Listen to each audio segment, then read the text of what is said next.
بسم اللہ الرحمن الرحیم۔ السلام علیکم ورحمۃ اللہ وبرکاتہ۔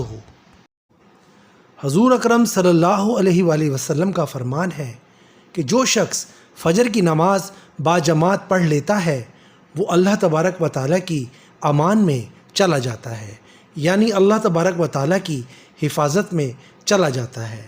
اور اس کے بعد یہ بھی فرمایا، اللہ تبارک و تعالیٰ کی ضمانتیں خود نہ توڑو۔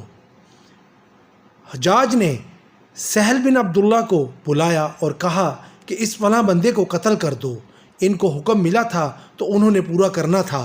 وہ تلوار لے کر گئے تو دیکھا کہ بندہ مسجد سے نکل رہا ہے۔ اس بندے سے پوچھا کہاں سے آئے ہو؟ تو اس نے جواب دیا میں نماز پڑھ کر آیا ہوں۔ یہ سنا اور وہ واپس چلے گئے تو ان سے انہوں نے پوچھا کہ تم نے اس کو قتل کیوں نہیں کیا؟ تو انہوں نے جواب دیا کہ اس نے نماز ادا کر لی اور وہ اللہ تبارک و تعالیٰ کی ضمانت میں چلا گیا۔ میں اس کو کیسے قتل کر سکتا تھا؟ میرے ہاتھ ہی نہیں اٹھے اس کو قتل کرنے کے لیے۔ سبحان اللہ۔ تو یہ ہے فضیلت فجر کی نماز باجماعت پڑھنے کی کہ انسان اللہ تبارک و تعالیٰ کی حفاظت میں چلا جاتا ہے۔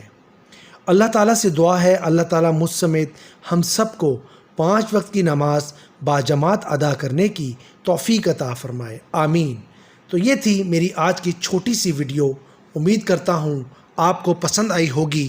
آخر میں چلتے چلتے اللہ تبارک و تعالیٰ سے دعا ہے اللہ تعالیٰ مجھ سمیت ہم سب کو حضرت محمد صلی اللہ علیہ وآلہ وسلم کی سنت پر چلنے اور اس پر عمل کرنے کی توفیق عطا فرمائے۔ اور اللہ تعالیٰ سے دعا ہے اللہ تعالیٰ ہم سب کے کبیرہ اور صغیرہ گناہ معاف فرمائے، ہم سب کو دنیا اور آخرت کی ہر نعمت سے نوازے۔ اور اللہ تعالیٰ سے دعا ہے اللہ تعالیٰ ہم سب کو اپنے حفظ و امان میں رکھے، آمین ثم آمین یا رب العالمین۔ نیکسٹ ویڈیو تک کے لیے دیجیے گا اجازت، اللہ حافظ۔